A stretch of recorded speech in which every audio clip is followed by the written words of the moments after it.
अध्याय 20 उसकी पहली आयत से 16वीं आयत तक। प्रभु यीशु मसीह के पवित्र नाम में आप सभी का स्वागत है।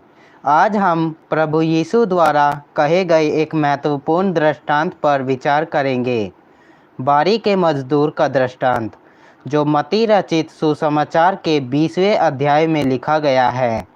यह दृष्टांत हमें यह समझने में सहायता करता है कि प्रभु का राज्य संसार की रीति से नहीं चलता, बल्कि उसकी कृपा, न्याय और दया से संचालित होता है। अब मैं इस दृष्टांत को बाइबल से पढ़ने जा रहा हूँ। बारी के मजदूरों का दृष्टांत। स्वर्ग का राज्य किसी गृहस्वामी के समान है, जो सवेरे निकला कि अपनी दाख की बारी में मजदूरों को लगाए। उसने मजदूरों से 1 दिनार रोज पर ठहराया और उन्हें अपनी दाख की बारी में भेजा। फिर एक पहर दिन चढ़े उसने निकलकर अन्य लोगों को बाजार में बेकार खड़े देखा और उनसे कहा, तुम भी दाख की बारी में जाओ और जो कुछ ठीक है तुम्हें दूंगा। अतः वे भी गए। फिर उसने दूसरे और तीसरे पहर के निकट निकलकर वैसा ही किया। 1 घंटा दिन रहे उसने फिर निकलकर दूसरों को खड़े पाया और उनसे कहा, तुम क्यों यहाँ दिन भर बेकार खड़े रहते हो? उन्होंने उससे कहा, इसलिए कि किसी ने हमें मजदूरी पर नहीं लगाया। उसने उनसे कहा, तुम भी दाख की बारी में जाओ। सांझ को दाख की बारी के स्वामी ने अपने भंडारी से कहा, मजदूरों को बुलाकर पिछलों से लेकर पहलों तक उन्हें मजदूरी दे दे।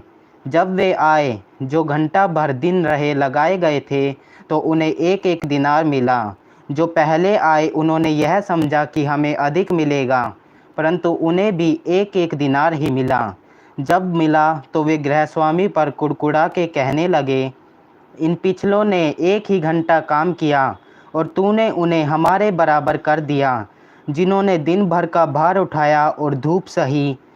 उसने उनमें से एक को उत्तर दिया, हे मित्र, मैं तुझसे कुछ अन्याय नहीं करता। क्या तूने ही मुझसे 1 दिनार ना ठहराया था? जो तेरा है उठा ले और चला जा। मेरी इच्छा यह है कि जितना तुझे दूँ उतना ही इस पिछले को भी दूँ। क्या यह उचित नहीं कि मैं अपने माल से जो चाहूँ सो करूँ?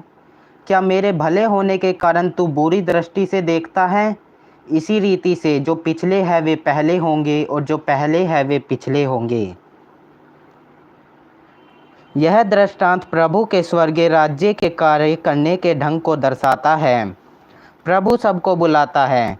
कुछ लोग जीवन की शुरुआत में प्रभु को जान जाते हैं, कुछ बीच में और कुछ अंत में। फिर भी प्रभु सबका स्वागत करता है और उन्हें पूरा पूरा इनाम देता है। यह उसकी दया और कृपा है। जो मजदूर पहले आए उन्होंने शिकायत की कि बाद वालों को बराबर क्यों दिया गया। प्रभु सिखाता है कि हमें दूसरों की आशीष देखकर जलन नहीं करनी चाहिए, बल्कि यह स्वीकार करना चाहिए कि जो कुछ मिला है वह भी उसकी कृपा है, ना कि हमारा अधिकार है।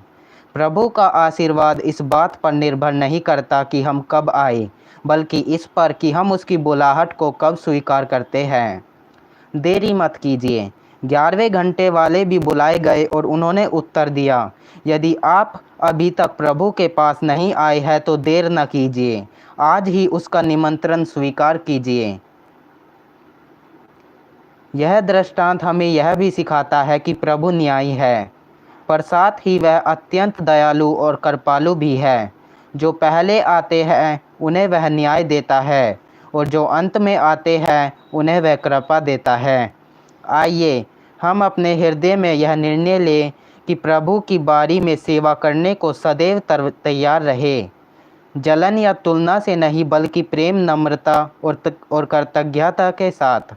यदि आपने अब तक प्रभु को अपना जीवन नहीं सौंपा है, तो आज ही उसका निमंत्रण स्वीकार कीजिए। प्रभु आपको आशीष दे। धन्यवाद। सभी को प्रेज द लॉर्ड।